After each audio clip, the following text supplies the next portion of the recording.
let's not ask our kids to be happy. Let's ask our kids to be present to their authentic life experience. If the life experience is making them sad, let them be sad. Why are we trying to control the kids' sadness? Because I was denied my sadness, because I am a classic avoider and bypasser. As a parent, I want my child to bypass and numb their own feelings as well. Mothers, especially, are losing their feminine goddess like presence in favor of more masculine traits. Women won't like if I say this, but I mean, you can see the trend that we believe that if we adopt more masculinized traits, we will succeed in this world of masculinized glory. And while that's true, what it does concomitantly is it robs us of what makes us uniquely female. Number one, we are absolutely in the closet about our shadow emotions: shame, guilt, anger. Every parent feels it. Every parent feels guilty about how they should have been, and they all know that day I yelled at her, thank God no one saw. I wanted to slap her, thank God no one read my thoughts. We have shame, guilt, and tremendous rage at things not having gone the way we expected, and we don't want to share that with anyone because we're embarrassed to do that. Number two, all of us want more than our children are doing in some way or the other, but don't know how to manage those expectations. And we want more from how our parents treated us, and we want more from ourselves.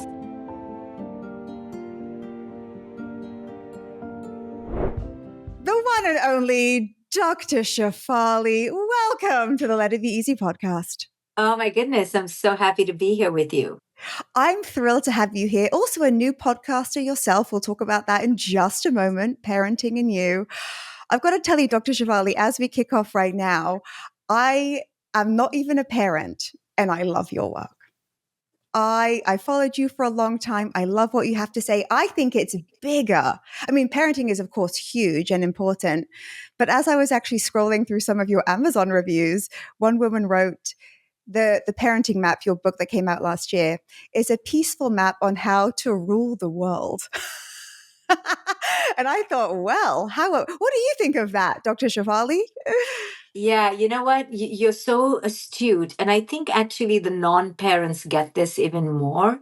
Like Oprah gets this because they understand that I'm just going through the parent, but it's really about raising humanity. And I say that a lot, that conscious parenting is the model to raise humanity. It's not about whether your kid will go to an Ivy League school or whether your kid is going to be happy, because that is so micro focused on your own happiness because of your child. This is a global message that is about healing and transformation and taking ownership for this thing that we call the human ego. And it is the human ego that is the destructor of the world as we know it and as we're watching in front of our eyes today. It comes from this obsession with superiority, this obsession with dominance and separation. I'm right, you're wrong.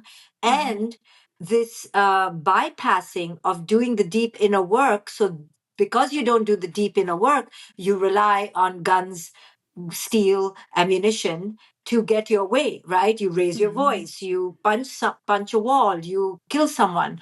It is because we have been divested from our inner wholeness. That is why we are the way we are in our world today. We've destroyed the earth. We've destroyed our children. We look at what's happening right now in the Middle East. I mean, for this to happen today, right? Given all the global transformational messages on social media, and that we are still here. And by the way, somebody just sent me an article from the UK, from the independent newspaper in the UK, about how children between the ages of 6 and 10 are on a trajectory of mental health decline like we've never seen before. So, given that we're supposedly in our most technologically advanced and we have ended, most of global poverty, look where we are mentally, right? We are still mentally impoverished.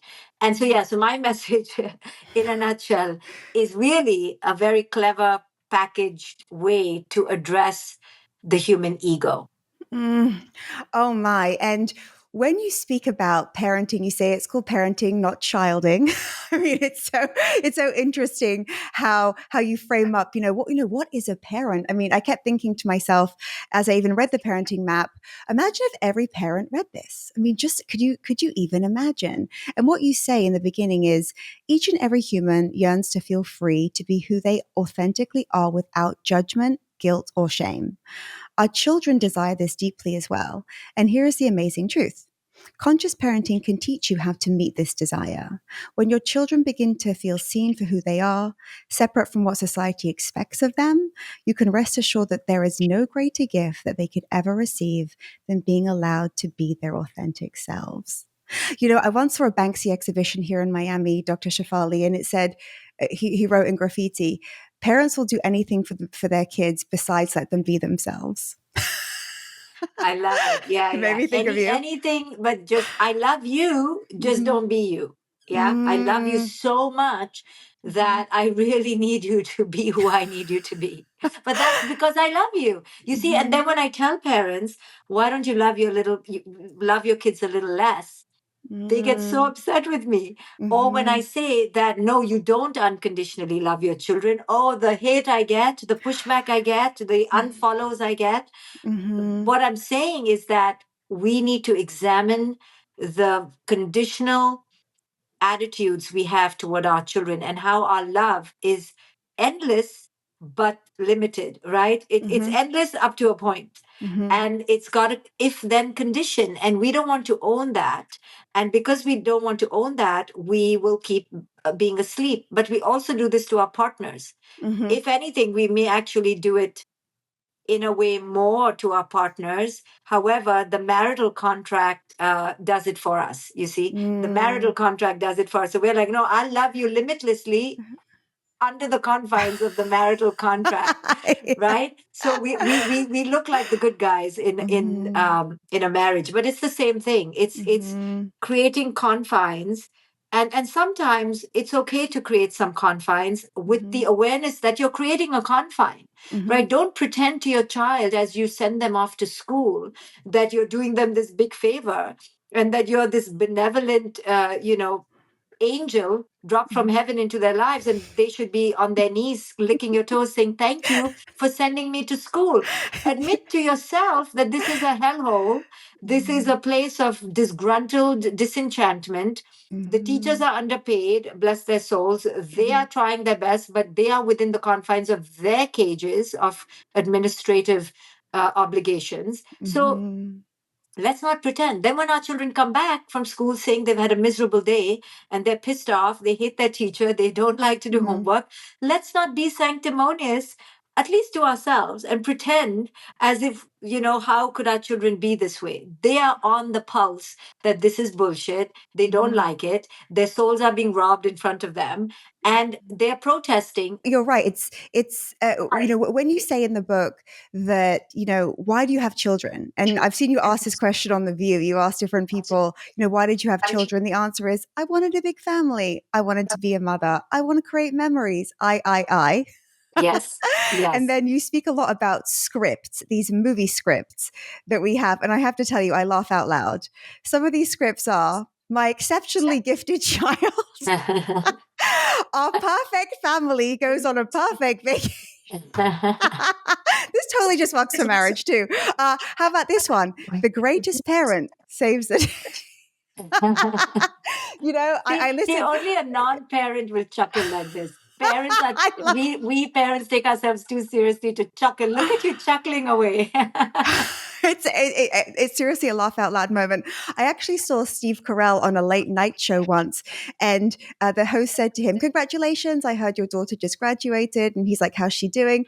And Steve said, "Oh, she's average." And he's like, "Oh, and what about your son?" And he's like, "Yeah, he's average." And Steve said, "Can you believe it? I'm the only parent in America with average children." Right, right. And I say that parents think average is a curse. It's a dirty word. And that is our Hmm. problem. See, you're so smart. I'm telling you, non-parents see the game so much better. because you're looking from the outside and you can completely laugh at us. That it's our fear that we were ingrained in childhood about our averageness. You see, Mm, we were told we couldn't be average. We were mm, pushed to become someone of our parents' fantasy because mm, we were so shunned from being ordinary, being average, allowed to be. We now project that onto our children, and we want them to be contoured to our fantasy because we were robbed from our averageness. When we can look in the mirror, when we can look at our life, when we can look at our accomplishments and be okay with just being okay, what a liberation that is. But mm, most of us are unable to do that. We look in the mirror and we're full of judgment. I don't know about you, but mm, I mm, can hear my cantankerous critic mhm, relentlessly telling me how I'm growing old or how I'm wrinkled. I have absorbed society, right? mhm, And or I do that with my books or with my accomplishment. The good thing is that I've just learned to at least recognize it and tame it. But most of us are besieged by this harsh critic that is aspiring for perfection and grandiose visions, which are pretty narcissistic, right? mhm, And we don't want to see that as parents, that we are highly narcissistic in our approach to objectifying our children and contouring them to become our trophies. No mm, parent wants to hear that. But I'm out there screaming this from the rooftops, mhm. and it's difficult. I see my own ego, you see, so I'm not afraid of it. But parents think that they have no ego, which is a laugh out loud moment too. There are so many. And do you know what's funny? Anyone who you say unfollows you or has, criticism to share, I think they're only looking at the very surface of some clickbait. If anyone looks at your work, it's extremely generous, it's very honest, it's very humble. You're coming from this place of love, like sincere love, not shaping your child into what you wish. And what you say, and I love this, you say, by releasing your children to their own life experiences, you have become the guardian of their essence. And that's the magic, right? Not like be a piano player, be a baseball player, make sure you get XYZ grades. It's like, well, and you share an example in the book that I thought was so interesting about the young gymnast who wanted to give up. It was such a rigorous schedule, but her parents liked having a gymnast star child. And you say too that, all the pressure arises from a fundamental belief system that's toxic. The belief that good parenting is about raising a superstar kid. And her parents were like, we've got no time to waste. She's got to get back on the beam. And you asked her, why do you want to stop? And she just didn't want to continue. And you said, when will it be enough? When can she stop? Does she have to do 10 more years? Like, it's when you put it that way, it, Right. it, And it children know. Children know when it's no longer connected and empowered and embodied. They mm, know. But we don't know because we're so disembodied, so dislocated, so disenfranchised and disenchanted. But here's mm-hmm, the thing, when the parent has the burden to raise a superstar child, do you know how crippling that burden is? We mm, are stressed out. We are stressed out, stressing them out. They are stressed out. We're stressed out. That's why anxiety is on the rise. We're not only stressing them out, we're disconnected. We're not really warm. Mothers, especially, are losing their feminine goddess like presence in favor of more masculine traits.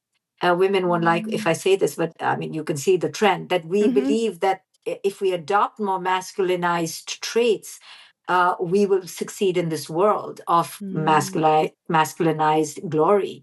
mm, And while that's true, what it does concomitantly is it robs us of what makes us uniquely female, which is this feminine quality that in our search for, being equal, we are actually diminishing the thing that makes us unique, right? Like I don't want to mm, be like a man. They can mm-hmm, do that, but what mm-hmm, what makes me a woman? What my uterus, my womb, my estrogen, my oxytocin actually fulfills a purpose that is very mm, important in this world, mm, that we need to honor and I believe nurture and grow. and mm-hmm, and children come from our bodies because of our biochemistry that mm, has this oxytocin in higher drive than a male does, mm-hmm, because we are meant to be there nurturing.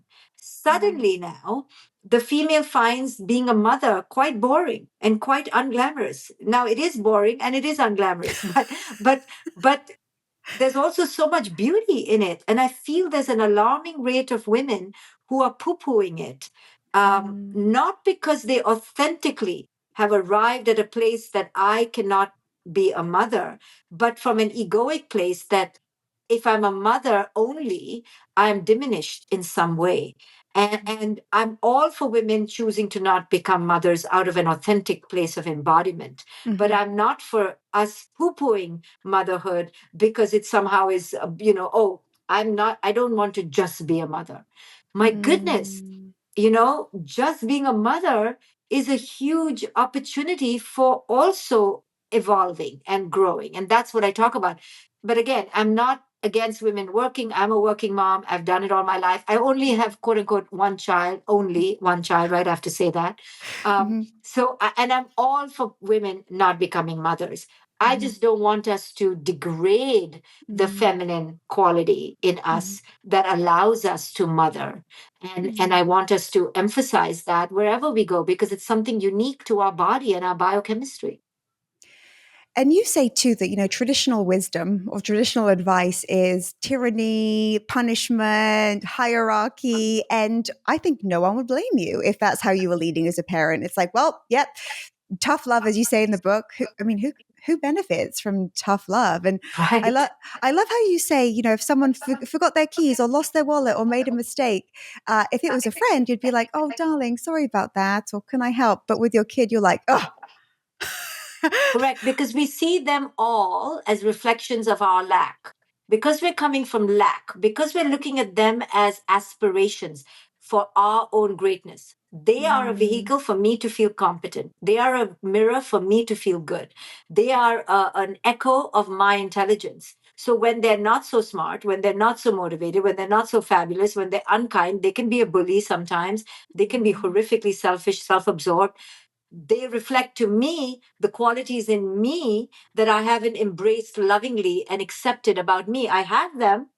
I'm not that smart. I'm not that mm, Mother Teresa. I'm mhm, not a Michael Phelps. I have no discipline. I myself am scared of my own lack of motivation, right? All mhm, of us are ordinary. But because we have shunned our own ordinary average qualities, when we see it in the child, it reminds us of that which we have dismissed within ourselves. And then we're angry with our child, like, you mm. bloody child, don't show me that about me. So I'm Yes. going to now shun you and punish you and force you to only show your beauty so I can then act like I'm only beautiful. It is a gross unacceptance of humanity. And Mm, I'm trying to teach a gross acceptance of humanity. To be human means to be limited, means to be average, means to accept with absolute lack of arrogance that I am a grain of sand and I am irrelevant, right, to the universe. And when I say that, right, when there's I've done videos on this, people hate it.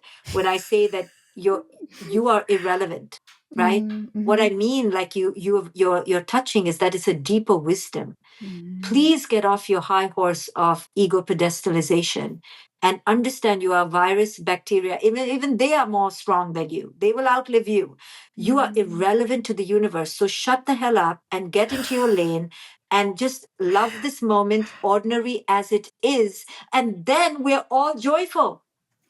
Because everyone's so tense and stressed out, and it's like you're wrong. I've got to control you. You can't control me. Everyone's so stressed out, and you speak about presence and experience, which I love. I mean, this everyone needs to know about this. Like, not just everyone needs to know about presence and experience because you say when people are asked, what do you want for your kid? The kind of standard issue answer is, I want my kid to be happy and successful, which seems fair enough, right? Seems like thumbs up. All right. No one's going to go, oh, you terrible parent. What's a problem with happy and successful, Dr. Shefali? Oh my God, there's so many big problems. I'll just list them all, ramble through them. Number one, it's a load of bullshit. I'll tell you why. So Mm, I want my kid to be happy. Let's just look at that statement. It's so problematic. mhm, It starts with an I, big problem. Want, second big problem. Want what? Another person. Just that. I want another person, big problem, red flags. mhm. And then we want them to be happy, right? What does that mean? Smile, Mm-hmm. always be in a good mood, Mm-hmm.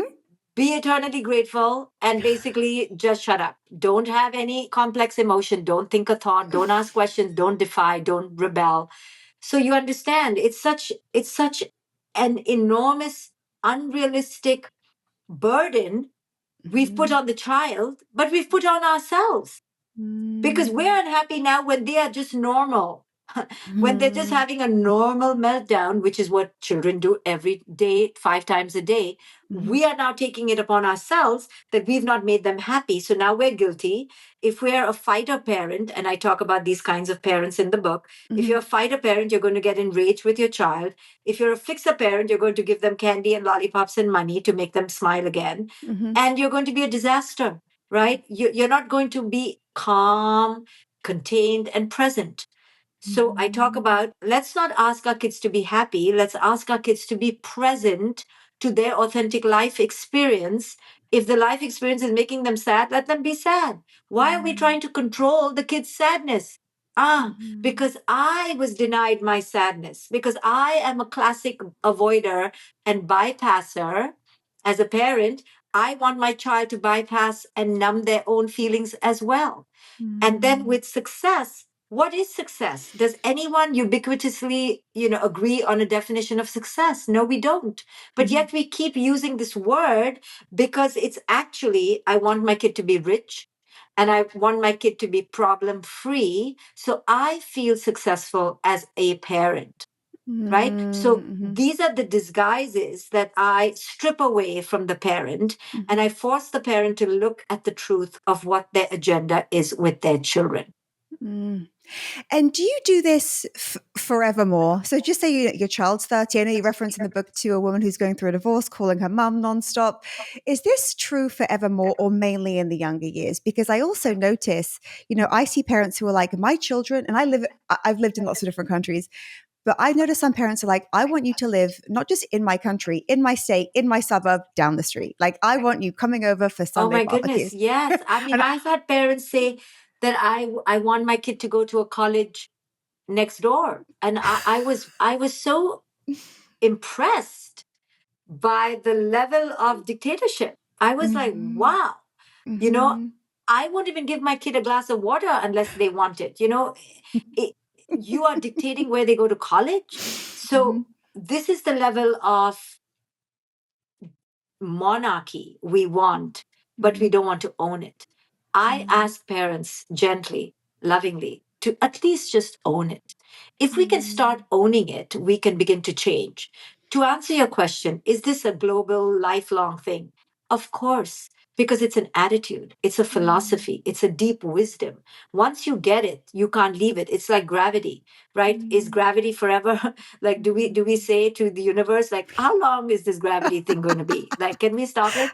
It's Mhm. a life truth. What I'm Mhm. teaching is, universal life truths that once Mhm. you understand at a deep elemental level, you will not be able to unsee the truth. Mhm. And you will forever call yourself to a higher level of consciousness. Mhm. So, does that mean that you don't F up? Of course, it doesn't mean that. We will constantly forget, even though I speak such high truths. To apply it in my life is another thing. And I'm fumbling, I'm forgetting, I'm regressing constantly. But at Mhm. least I have the truth in front of me as an Mhm. aspiration. So Mhm. anything that's dissonant with that truth, it resonates in my body like, you're being a hypocrite, you're bullshitting here, you're in control. i'm Mhm. not I'm not afraid to call my bullshit, at least to myself. I may not admit it Mhm. to anyone else, but at Mhm. least I can call it to myself. And that's a first huge step in connecting with our children's essence. Mhm.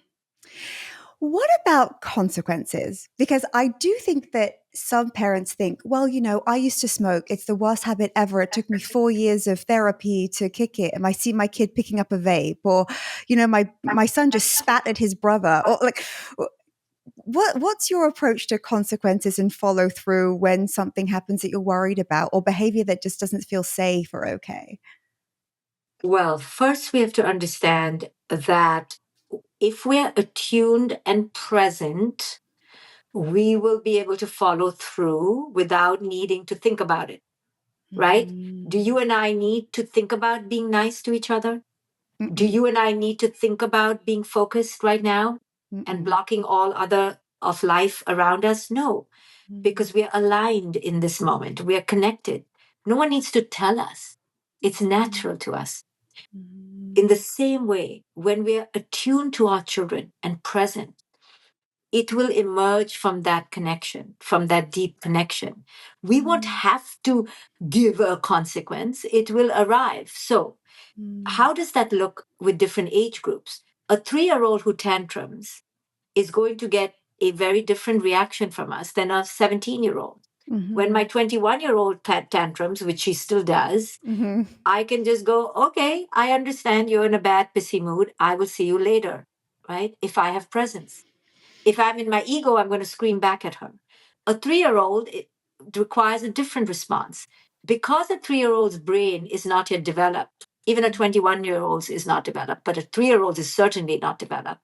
I have compassion as a parent if I'm in presence and Mhm. I understand that I'm talking to a very Swiss whole brain. So I'm not going to get angry with that Swiss whole brain. I'm going to have Mhm. great presence and attunement and soothing, and I will perform the functions for the brain that the brain cannot perform for itself. I will be the surrogate brain. So Mm. children act out for 3 reasons. Number one, they don't have the brain yet, right? It has not developed. The skills haven't developed yet. So they need our surrogate skills. Mhm. Sadly, we as parents don't have the surrogate skills because our brain is withhold, because we are traumatized or we haven't healed or we haven't developed the skills ourselves. We haven't parented ourselves. Mhm. So we need to develop the skills and help them develop the skills. Number two, they haven't lived long enough. So they're not going to understand the consequences of leaving a stove on or Mm. leaving your, the lights on or Mhm. not paying a bill. They don't Mhm. understand yet. So we need to have forbearance and patience around that. Number three, they don't have the worth. So what then we get the opportunity to ask ourselves, how have I not created worth? How have I created unsafety? Children lie only for one reason. We've made them feel unsafe to tell the truth. And we need to Mm. own that part. No child is born a pathological liar. Yes, some Mm. children are more prone to defiance or ADHD because of the brains they came with, but we have to take ownership of our co creation. And this is what you do a lot of on your podcast, your brand new hot podcast that everyone's raving about. I see Pink, the singer, like, oh my God, Dr. Shefali. And I'm like, wow, I'm so excited. What lessons have you been bringing to this podcast? Because this is a new way of working for you, right? Doing it in public. You said no experts, no celebrities. You just want to deal with real parents, having real conversations, real problems. What's been coming up? What's been being revealed to you through the process of podcasting now? Well, so this podcast called Parenting and You, so it's all life coaching. And I promise you that not one word is scripted. Not, I don't Mm. read ever, ever once. Mhm. Why did I do that? Is because I wanted to give people as close an example or version of my real life coaching with people in my practice. Mhm. And I wanted it to be unadulterated and spontaneous and raw as much as possible, Mhm. so that people really feel like they are in the room with me alongside the person. I don't know what the issue is going to be. I've never met this person. I find out just 2 minutes before the person comes on, and I Mm. go, okay, let's go for this wild ride together. So as you're listening to the podcast, walking on your trail or in your gym, you are walking with me in the process of it. So what the reason I made it so unfiltered and raw is because life is raw and unfiltered. And I wanted to show people Mm. that sometimes it's hard to figure it out. And no one has Mm. the answers, including me. And life is not about it being packaged and curated and produced. It's really messy. And these are the questions you need to ask yourself. So, as they observe me asking questions, as they observe me nurturing the person, hopefully they will take those skills and do it for themselves. So, I'm teaching them how to coach themselves. It's absolutely free, it's available on every platform. You get to see me live. And Mhm. as you have tapped, even though it's about a particular parent's struggles, it's really life lessons that any parent, any human who has been parented can take home with them. I absolutely know. And I even think, I think to myself as I study your work, like, God, this applies to my husband. How can this apply to my friend who has anxiety? Because I can step in and be a hero. I can go, I got that. Don't you worry. And it's like, is that actually helpful? I mean, it applies, there are so many layers to this. One question I have is, when it comes to all this work that you've done with parents, because you've been doing it for years, I mean, you have this body of work, all of this experience, are there maybe two or three questions or problems that come up a lot that if someone's listening, they're like, I have this shame. I can't talk about this to anybody because I'm a perfect parent, or at least that's what I have to present. Are there like two or three core issues that come up again and again that you're like, this one again? Oh, yep, I'm comfortable here. 100%. Number one, we are absolutely in the closet about our shadow emotions, shame, guilt, anger. Every parent feels it. Every parent feels guilty about how they should have been, and they all know that day I yelled at her. Thank God no one saw. I wanted to slap her. Thank God no one read my thoughts. We have shame, guilt, and tremendous rage at things not having gone the way we expected, and we don't want to share that with anyone because we're embarrassed to do that. Number two, all of us want more than our children are doing in some way or the other, but don't know how to manage those expectations. And we want more from how our parents treated us, and we want more from ourselves. So we're all feeling a lack. We're walking around with this lack, but we're all pretending like we don't have lack. Yeah. We're all pretending like, not me. Right.